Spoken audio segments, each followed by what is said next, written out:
Regional Center for Rural Development. I'm pleased to be your host today on behalf of the 4 regional rural development centers who are presenting this webinar on NEA programs that may be of interest to the system. Our presenter today is Jason Schupbach, who's Director of Design Programs and the Visual Arts Division Team Leader with the National Endowment for the Arts. Jason became Director of the Design at the National Endowment for the Arts in May 2010. And in that position, he manages the NEA's grant making for design and the NEA's design initiatives, such as the Mayor's Institute on City Design and our town. He's held positions as Creative Economy Director of the Massachusetts Office of Business Development, Director of Artist Link, and as National Artist Space Consultant for leveraging investments in creativity. And he's also been with the New York City Department of Cultural Affairs. Jason holds a master's in city planning from MIT, and we're very pleased to welcome you here today, Jason. The floor is yours. Well, thanks so much, and thank you all for joining me. I realize that resume sounds like I've only ever worked in cities, but I've actually done an enormous amount of work, and we do an enormous amount of work to support rural communities also. So I'm thrilled to discuss some of that with you all today and to talk through some grant opportunities. I'm just going to start by talking a little bit about the National Endowment for the Arts, what we are. We are actually a federal agency. We're not an endowment. We get our money every single year from Congress, just like any other federal agency. And we award more than $115 million each year to arts organizations of all sizes across all 50 states and U.S. territories. In the most practical terms, we give out money. That's what we do. It is the American people's money that we are returning to them. We are the single largest funder of the arts in the country. In FY14, I believe our budget was around $140 million. So what do we support? All different kinds of projects, almost anything you can imagine to do with the arts or design or media arts in the country. You can see here now just some of the categories that we fund within. We support all different kinds of projects directly through our direct grants. Let me just explain a few of these terms because they might be a little artsy lingo-y on the screen here. Presenting is a category we use to describe organizations that are like multicultural art centers or festivals. They're presenting works. They're bringing an artist to present performing artworks typically. Design is one of the programs that I run. Design, we can fund almost any kind of design of any kind of for any nonprofit or government. I'll get into who's eligible. That means that we can fund the design of the thing itself, and we can also fund any kind of conversations about design or any kind of design charrettes. And many of you do workshops in communities around the design of a downtown or something like that. That is fundable by our agency. And direct grants for our agency are 60% of the NEA's funding. So who can apply? Well, anybody, a lot of different folks. So of course, arts organizations can apply. Arts service organizations can apply. Something called local arts agencies are welcome to apply. Those are, in many communities, either part of a government or a nonprofit that support local arts. Any kind of local unit of local government can apply. There's lots of different versions of local governments in this country, as I'm sure you're all aware. All of those are welcome to apply. School districts are welcome to apply. Colleges and universities. Federally recognized tribal communities are recognized and encouraged to apply. And any other kind of nonprofit organization. Let me just repeat that. So you do not have to be an arts organization to apply to the endowment. If you're working in a public health organization and you want to bring in some theater artists to work with people to help improve public health, so like they're dancing with the seniors, that kind of thing we can fund. So it is very, very broad what we can fund. Any kind of arts activity and any kind of nonprofit or government can apply. And they do apply. Let me run through some of the requirements. Like I said, any kind of nonprofit tax-exempt 501c3 government entity can apply. You do have to have a 3-year history of programming to apply. So that doesn't mean that you had to have been a nonprofit for 3 years, but it does mean that you had to have 3 years of programming. So let's say you have started up an arts organization you were doing before you had a nonprofit. You were doing a lot of performances or other things, but you had decided that just now to form your nonprofit. As long as you have the nonprofit at the time of application and you have that 3-year programming history, you're totally welcome to apply. So why do we do that? Well, actually 40% of our money goes straight out to states and territories at the NEA to be regranted. So those grants are matched by the states. Like other federal agencies typically have regional offices, we have something called state arts agencies. So since that money goes out to the states typically do not have those programming history requirements. So that we sort of think, maybe you should go to your state first to see if you're a brand new organization, get some of that local support, and then once you've been around for a little while, come in for national support. I do want to talk about this quickly, this one-to-one match budget requirement. So that is something that's required for all of our grants. There's lots of different ways to match our grants one-to-one. You can match them with earned income, so things like ticket sales. You can match them with in-kind contributions. So that could be the space that someone donates to you or some staff time. Now do note that if you're matching with staff time or volunteer time, that you do have to record that carefully according to federal rules. And you have examples of that online. You can match through donors, wealthy donors, or any kind of combination of those. Obviously, cash on hand from other foundations, things like that. I'll just say that you don't just have to have a one-to-one match. We typically see that grants are matched much bigger than that. I think that on average our grants are matched about 8-to-1, but you only are required to have the one-to-one. Another thing to note too is you'll see when I talk about actually applying, there's quite a lag time between when you apply and when you get your money. You don't have to have the money lined up when you apply to us. You just have to show that where you think it's going to come from. Mim Evans had a question about the programming, whether it Sure. has to be in the arts. Yes, it needs to be arts programming.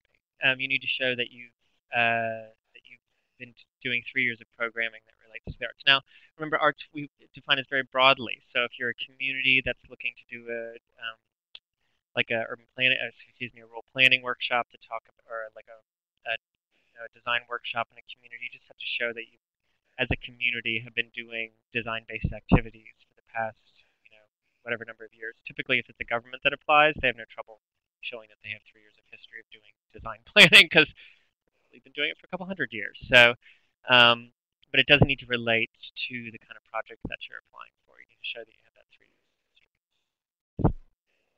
Yes, feel free to jump in with questions. I'm happy to answer any of them. You guys to understand and wade through our process. Any further questions maybe on the match? Okay. So I'm going to talk about, we have 3 different kinds of grant programs at the agency. Our Town, Artworks, and Challenge America. And I'm going to start with the biggest one, Our Town, which is the most amount of money that you can apply for. So this is a relatively new funding stream at the agency. What's unique about it is that it requires a partnership between a nonprofit design or cultural organization. So, a community design center or theater, or museum, or any kind of arts organization, and a local government entity. So these projects are really supposed to be about the local government and the arts organizations working on improving their community together. We call that work, we love to make up terms at the federal government, and we call that work creative placemaking. So I'll just read you our definition. It's when partners from public, private, and nonprofit sectors strategically shape the physical and social character of a community around arts and cultural or design activities. So what does that actually mean? It means your community is working on a neighborhood or a site or a project, and you want to figure out how to incorporate the arts and design into it. That's really what these kind of projects are about. You can come in for one of three areas: arts engagement, planning, or design. And let me describe what we mean by those terms. So arts engagement is really about kind of bringing people to a space and engaging them in the arts. I'm just being general here. So it's like a festival or public art or maybe like technology-based media, temporary public art projects, things like that. There's a really amazing example of a rural community called Worm Farm that you can look on our website, where they've really worked hard to work between farmers and public artists, where the artists do pieces. They do a detour where people come for this festival, and then they drive out into the farms, and artists have designed the roadside food stands, and they've also um, have put public art actually out onto the farms. And it's all about food and fermentation art. It's a very cool project. Um, so those kind of projects obviously would be the kind of thing you would think first of when you thought of kind of, with the arts, festivals, museums, those kinds of things. We also fund planning. So by that we mean cultural planning, really figuring out what the first steps are you need to do good work in a community around the arts. So that might be what we call asset mapping as a first step. Who's out there? Who are the artists that are in your community? Who are the um, designers? Who are the other creative people that are out there? And what assets do you have to do this work with? Or it might be something like a cultural district plan or in a really rural community in Arizona called Ajo, a town of about 2,000, they did a master plan for this downtown to be reused as a cultural center. It's sort of a tricultural community that has Anglo-Mexican and indigenous tribal population. And I'm going to show you guys where you can find all these examples online. And then with design, we can fund the redesign of a building or public space. So it could be, the redesign of a town square. It could be the design of artist live workspace or cultural facilities. We don't fund construction, but we can fund kind of everything up to actual construction itself. So these grants range from $25,000 to $200,000. So again, if you were applying for $25,000 with a one-to-one match, your overall project needs to be $50,000. If you're applying for $200,000, the overall project would be $400,000 at least. We have given many $200,000 grants to rural communities. I believe the smallest town we've given a grant to is 12 people. It's Last Chance, Colorado. So we put a very big priority on geographic diversity, size of community diversity, and we make sure that. Oh, said my voice out. Maybe I'll talk. Can you guys hear me okay, Scott? Yeah, I think you just make sure that your mouth is consistently close to the mic, and it should be all right. Okay, sorry about that, guys. So I apologize for that. So I was going to say that I was saying we put a big priority on geographic diversity and also size of community diversity when we're making these grants. We make about 50 grants a year usually. Well, somewhere between 50 and 80 grants a year. We do fund about a fifth of the projects that come in, and we put a real priority on making sure that the grants are reviewed properly. So everything at the NEA is reviewed by uh, experts from the American public and a layperson and grant review panels. And we make sure that the rural grants are reviewed only against communities of similar sizes and challenges, and not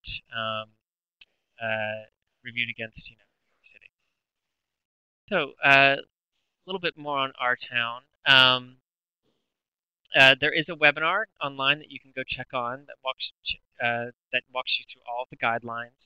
If you have any general questions, um, I would suggest that you guys just email us at ot@arts.gov, and that allows that that allows us to just directly respond to you. I see a question here from Scott. Where do you draw the line between planning and construction? For example, if a community wanted to install a projection system to display local art. So it would depend on what kind of equipment you were talking about trying to install. If the equipment was related to just an individual piece of public art, that is something we could fund, because the one thing we can fund construction of, and I'll get to this, is construction of public art. But if it's just, in a cultural facility, you want to install some projection stuff, we would consider that just equipment, and that would not be fundable. So it's good just to ask us about those questions as it relates to your project, because we have staff. I did just want to show you where you can find some examples of really fabulous projects. A project we just launched online called Exploring Our Town. So this is a case study book of our town projects. This walks you through, there's about, I think, 70 case studies now online. There in the project showcase on the left, if you click on that, you'll see a project showcase. And you can sort that showcase, if you see at the sort of the third bar down there, by project setting, project type, and project location. So you can actually look for projects that are nearby. You can also look for similar types of projects, projects you might want to be doing. And also you can look by setting. So you could look for ones that were funded directly into rural communities or tribal communities. Those projects, here's the last chance project I was telling you about, the town of 12 people. Those projects are about about 1,000 words long. You can read through about all the different ways that they accomplished the project. And then you can also, if you go to the other sort of side of the Exploring Our Town book, you'll find this thing called the Insights pages. And these are really lessons learned from the project project directors on the ground about, how do they do their project and project process? How did they work with their community? How did they, assemble the funding, those kinds of things. They also, in the project setting, talk about what does it mean to work with in rural communities, things like that. And then in project type, if you want to learn about how to do public art or how to do festivals, we have a bunch of information there. So really spend some time looking at these case studies. They're really good examples of how people are doing this work across the country.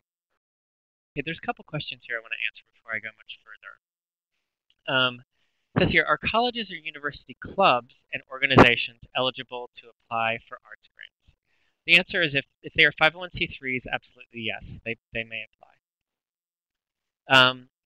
Another question here, for the opportunity that build knowledge about creative placemaking, doesn't allow subgrants or flow through mini grants, but can you use mini grants as an in-kind contribution? So there's one other part of our town I didn't talk about today, which is so far, which is about knowledge building, which is a whole new category in our town. Don't have a slide on that. Allison, I would just ask that you email us that question a little more specifically to ot@arts.gov, and we can get back to you about that. It kind of depends on if you are exactly the kinds of grants you're talking about, to see if they work contribution-wise. So that's a little specific. So I'll get back to you directly. ot@arts.gov. Any other general questions in our town before I move on to the other types of grant funds we have? Okay, so yeah, go check out the storybook. The storybook's a good example of just generally what people are doing across the country. So the second kind of funding we have is called Artworks. So Artworks is really our general fund at the agency. This is the fund that kind of funds all the different kinds of work that you could ever imagine that we would fund at the agency. And it funds into 4 different outcomes. So you can either create a piece of artwork with it, create a new play, fund some artists to do some artwork or design. Fund learning, arts education. Fund engagement, that's really kind of engaging the community or bringing people into arts organizations. And then we fund livability projects. Those are projects that are very similar to like town projects. So, this is a very broad category. That what we fund in this category is vast. But it's things like commissions, residencies, rehearsals, workshops, performances, exhibitions, publications, festivals, websites, training programs, literature fellowships, all different kinds of things. We actually have two different deadlines a year in Artworks. It's really important that you go to the NEA website, and for the kind of project that you want to fund, let's say you want to do a theater project, we fund different things at different deadlines in the year, so it's important to kind of go take a peek to see which deadline you should apply for, and always feel free to email the staff directly and ask. There is a guide online that can walk you through all of that. So there's always a deadline in February, and then there's a deadline in July. An important thing to note about these grants is that they run on about a 10-month delay. So when you're applying in 2015, you're really applying for 2016 money. And the grant range for these are from $10,000 to $100,000. Again, this is our very general fund. Anything you could imagine applying for, you can really apply for within this fund. We always say, whatever you were thinking of applying for with our town, you could have also applied for in Artworks. The deal with it is that, but Artworks is much more open because you don't have to have that partnership with the local government. You can come in and kind of just do whatever you want. So we do encourage people to always look to Artworks as a potential funding source, and it's there every year. We always say to folks, just have it on your funding list. It's there every year. It's not going away. It's the basic thing that we do, and many people come in every year to receive funding for a project that may be ongoing or the same project they did a previous year. We are not like a foundation that looks at what you did the year before. We're always just judging you on what you came in for just that year. So again, this is our general fund. Absolutely welcome any kind of application within it, and we can walk you through. A couple questions here I'm just going to run through real quick about our work. So could a 501c3 organization partner with a state university as the local government organization? So the answer to that is actually no. We see state universities as part of the state system, and the government needs to be local. So if it's a local community college that's 100% funded by the local government, then yes. But we don't let states be the government partner because our town's really about local. It's supposed to be very closely tied to local. But the county, parish, a tribe, a city, any of those absolutely can count as your local government. Question here from Missouri. When looking at our town, nearly all, but not quite, are urban. What suggestions do you have from rural areas and communities who want to be viable and solutions? So let me correct that. I would say that at least a third of the grants every year do go to rural communities. In the case study book, also there's about a third of those are for rural communities, and we put a big priority on funding rural communities. So we absolutely, rural communities are competitive. I would just say apply, follow the guidelines closely, and apply for what makes sense for your community. Our town is all about really holding up and recognizing and validating the great work that happens across the entire country, and really working with your local artists and being true to who you are as a community. So I would just say that don't be discouraged at all. Again, we're looking for rural communities to apply, and if you need any assistance with us connecting you to other rural communities who might have similar interests or any other kind of rural resources around the arts, we are happy to do that. There is a fabulous website called Art of the Rural, which is organizing other case studies, and it's a network of people doing art in rural communities. We've worked very closely with those folks, and they've served as our panel. That website was Art of the Rural. I'm not sure of their exact website, but if you sorry, my voice is still going in and out. Could be because I'm from the South and a little bit of a mumbler, so I apologize. Any other questions on Artworks? Again, that's our general fund, Art of the Rural. Oh, thank you, Scott. There you go. Boom. You just put it in the questions. Any other questions on Artworks? Again, that's our general fund. We can fund all different kinds of projects, and you are allowed to apply to our town and Artworks in the same year. Hey, let me run through our last kind of fund, which is an important one which many rural communities use. It's called Challenge America Fast Track. So these grants work go a little bit faster. They process a little bit faster. And the emphasis is really on underserved communities. So what does underserved mean to us? So it means you have limited access to the arts either due to geography, ethnicity, economics, or disability. So these are small grants. These are grants that are up to $10,000. Excuse me. It says next deadline is May 2014. Obviously, I meant May 2015 here, not 2014. So all these are $10,000 grants. We say to a lot of folks, if this is the first time you apply to our agency, this might be the best thing for you to come into to just sort of get used to our guidelines. There's specific things we can fund in here. I believe you can fund planning, bringing in a guest artist, so if you wanted to bring in an artist performance, or public art. So these are much easier applications. These are sort of quick grants to get, and they're usually $20,000 projects. Coming in for $10,000, and you're going to match with $10,000. We always say to folks that this is a really fantastic program to begin thinking about, even if you wanted to do some initial cultural planning in your community. This is a really good place to start, and many rural communities use these funds all the time. The agency does put at least one grant into every congressional district in the country every year, so we do try to fund across the entire country at all times. Okay, another question here. What is an example of an artworks program targeted youth that has been funded? Well, we have a whole arts education program. I'm not 100% familiar with that program, but they make a lot of grants every year. So you can go online to the NEA, to arts.gov, and if you go to our grant search under grants, you can just look up the arts education grants. You might want to look them up. You can even look them up in your community, see which ones have happened nearby, and you should be able to find some that closely mimic something that you might be interested in your community.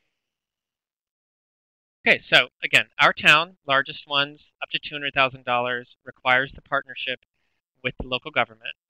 Artworks, up to $100,000, doesn't require the partnership. And Challenge America Fast Track, up to $10,000, or exactly $10,000, and for quote-unquote underserved communities. So those are our three big grant funds. Let me just run through a couple other details about applying to us and just sort of paint the picture of what we do not fund. So we do not fund general operating support. Now, what do I mean by that? I mean that if you come in for just general operating support, and if it's not related to a project itself, we can't fund that. So no, but let me be clear.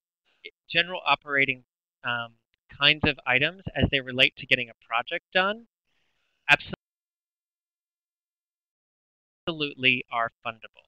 So the rental of a space, staff time, those kind of things as they relate to getting a project done are things that we can fund. But it can only be like the staff time and the rental as it relates generally to doing that project.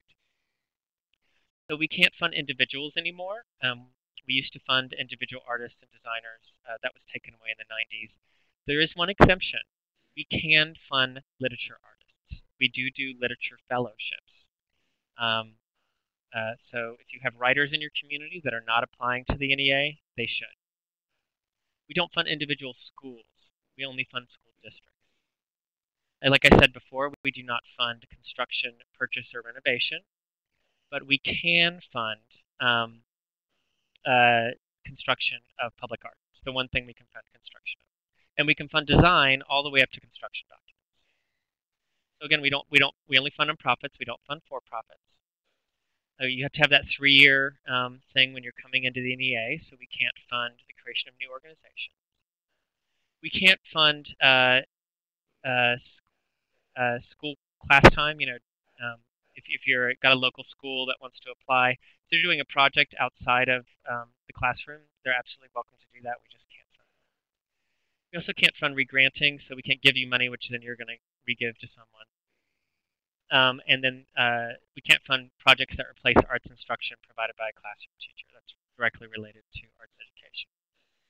So that's pretty limited of what we can't fund. Almost anything else you can imagine comes into us and we do fund it. This is our website, arts.gov. I encourage you to spend some time on it. It's pretty easy to wade through. You're probably going to spend the most amount of time looking under the Grants tab there at the top. That's really where you can find out about the actual grant programs themselves or and the actual guidelines. Also, if you go over to Artistic Fields on the right-hand side, under that tab, you'll find information that relates to each of the different fields that we support. So if you wanted to learn more about what we're funding in design or what we're funding in theater, yeah, it's down there on the left-hand side too. Spend some time. We also produce a lot of content. Our blog is very rich. We post a lot. There's audio and video. If you and let me just say this too as an offer to you guys. If you have local artists or local projects that you think would be interesting for us to feature, we love to talk about it. We love content. You do not have to get a grant from us for us to talk about it. We love to tweet about it. We love to Facebook about it. We love to blog about it. So if there's interesting things you think that the country should know about going on locally, just email us. We'll see if we can push it out a little bit. There's a question here about the next deadline for Artworks grant. That's in February 2015. Those guidelines for Artworks will be posted, I believe, in the next few weeks here for 2015. So keep an eye on it. All right, so that's the end of my presentation. I, welcome any other questions now. And again, that's my contact information there on the screen. Please feel free to email me with any questions that you have. We really welcome talking to the entire country at any time. I might not have that answer, but I can connect you to the staff person who does. We put a really big priority at our agency on public service and responding to questions and helping people get sort of wade through our guidelines. So don't be afraid to speak up and ask us. Another question here: what is the Twitter handle to subscribe to? Great question. It's at NEA Arts. So it's at NEAARTS. I had another question. Any other questions? Yeah, so sure. Many of the land grants have or host or organize charrettes. And so these are working with local government often, but they might be organized by the land grant. Some of them, usually there's some kind of fee associated with that. What would be the best mechanism to, go after NEA support for that kind of activity, be it maybe limited resource communities that might have trouble coming up with that fee, or other types of ways? Would it be that they would need to ask the community to apply for this, or could they say, okay, go ahead? No, the university could come straight into design artworks. So we fund quite often land grant universities to do that kind of charrette work. And I would suggest they just come right into the artworks deadline Okay, great. under design. Great. And that's, I'm processing those grants right now from last year. There's probably, I would say at least 20 of the applications are from land grant universities to do exactly that kind of work. There are a couple more questions in there. I've got one more after those two. So. Sure. Sure. Can you define arts engagement activities? Absolutely. So that's a very general term that kind of means engaging the public using the arts. So that could be everything from going to a theater, museum outreach, festivals, public art, really any kind of intersection between or engagement of the public through art. It's a very general term. It's meant to be general to allow whatever work is happening locally for people to project that within. Hopefully that answers your question. And so it's a very general term that basically means going and participating in arts activities. Now, engagement could be happening through media. We do fund video games here at the agency. We fund web apps. We fund all different kinds of media platforms that assist people to engage with the arts. Again, we don't fund for-profit enterprises. We're not going to fund someone, to produce the next Call of Duty or something. But we do fund, if there's, I think, what are the video games we funded? I think they're more based on, engaging people in an art format. Let's see. Grants cannot fund individuals, but under Challenge America, will you fund bringing in an individual artist? Yes, absolutely. So one of the specific things we can do under Challenge America is if you would like to bring in a visiting artist to perform in your community, Challenge America can be used for that. So I want to be clear here. We fund artists all the time through our grants. The money directly cannot go from our agency to that artist. It has to go through an intermediary, a nonprofit, or a local government. But we want to see artists on the grants for an arts agency. And be careful about when you're putting in the budgets, what you're going to pay the artist, that does represent what the artist should actually be paid. Because there will be people on the panels that know what the artist is. So keep an eye on that. My burning question now is they're going around my region. I've heard a number of times there's a lot of art happening out there, and often artists are very good, but what happens is maybe there's a disconnect on turning your interest and ability in art to something that can be sustaining as a livelihood.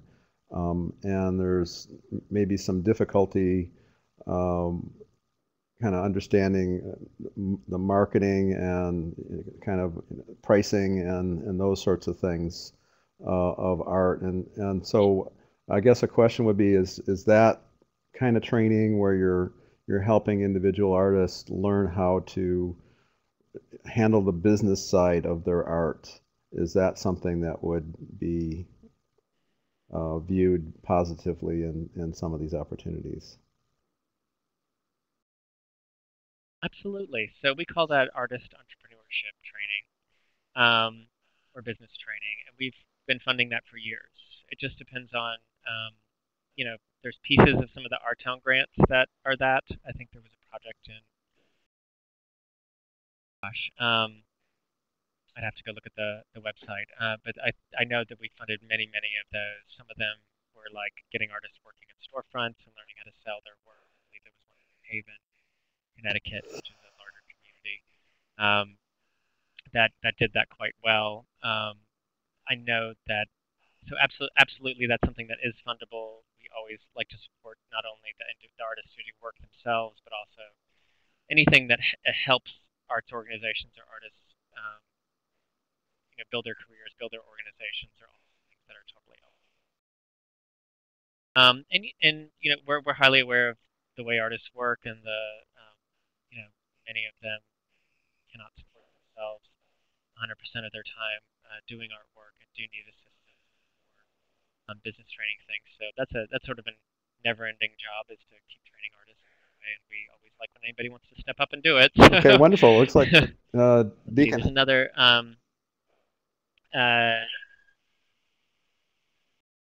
Sure.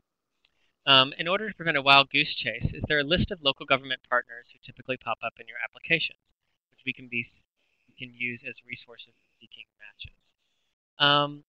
Well, I would sort of look at the storybook, and if you look at the way that some of those people have assembled, if you're specifically asking about funding, we have on most of the stories a list of where the funding came from those projects. So you can sort them for rule by using the I think it's by community setting tab, and just see how people assembled the funding. The government partners that we allow specifically in our town are cities, counties, parishes, and tribes. So, but that's just the requirement for the partnership. We've seen, especially in our town, that people really do assemble a very large number of different kinds of partners to make projects happen. And many of those are quasi-government agencies, things like water districts and downtown bids or um, Main Street organizations. And I mean, we've had a long-standing relationship with the National Main.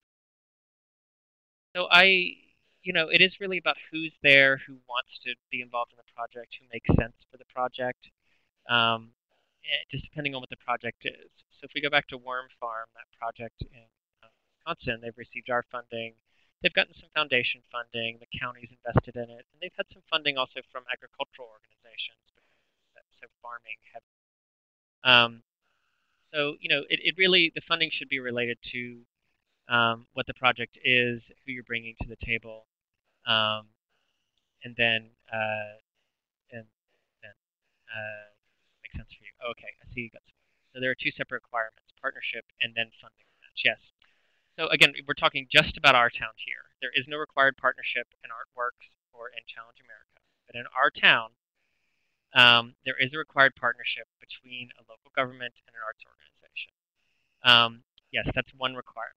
And then there's a separate requirement, which is you got to have a one-to-one match. And the match can come from anywhere. So you could have a government partner that doesn't put any money in, but is your government partner, and then you could raise the match totally separately. That's fine. That happens all the time. Anything else?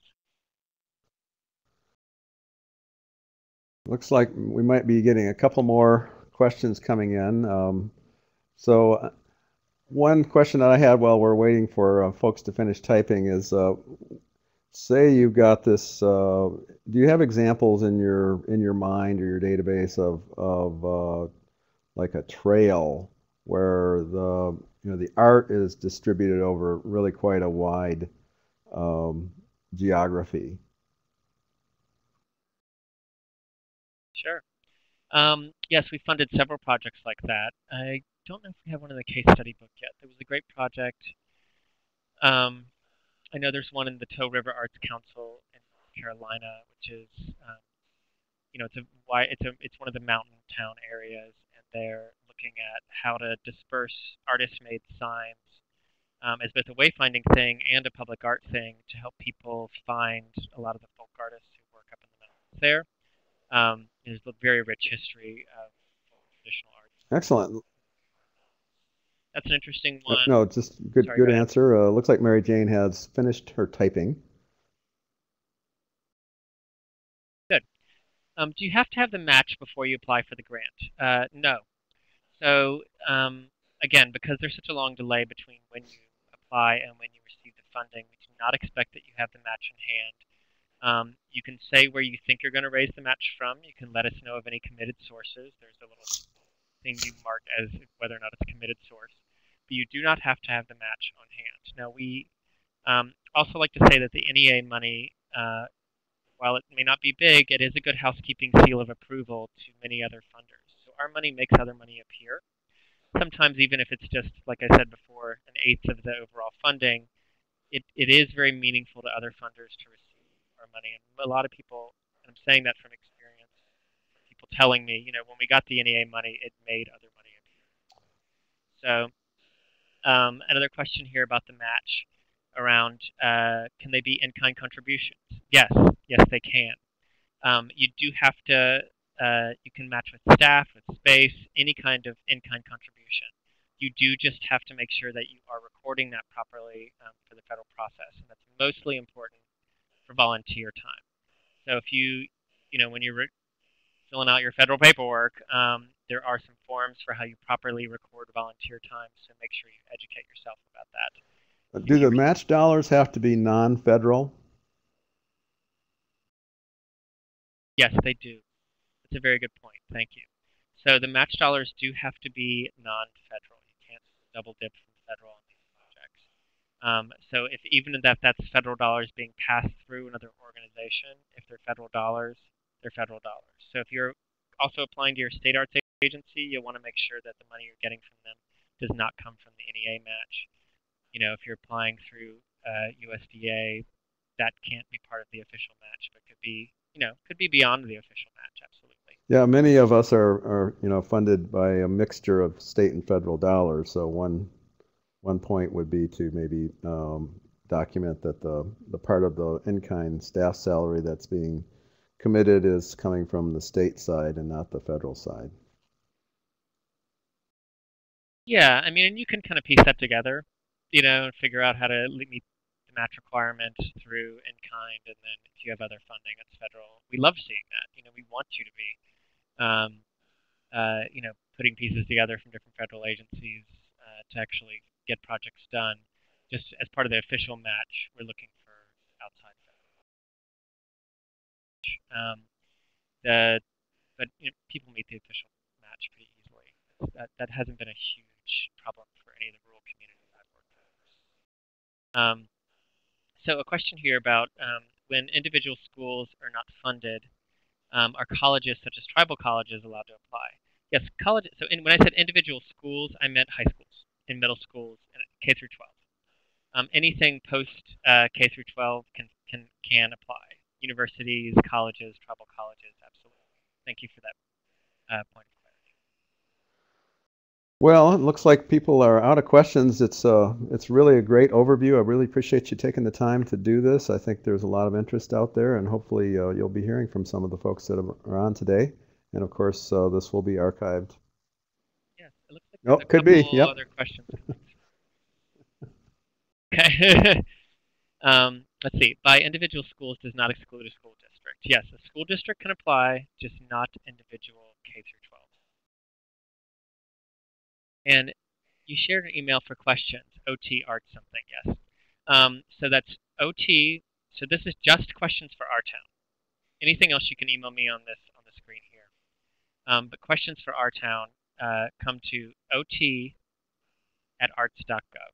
So it's OT, short for our town, at arts.gov.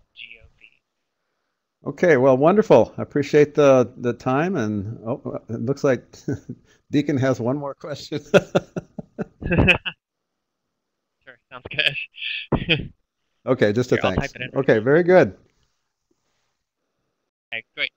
Okay, great. Thank you guys all so much. This is really my pleasure. We love working with rural communities. We'd absolutely love to hear from you guys. Do not be shy about asking questions to us to help you wade through the process, and we look forward to hearing from you.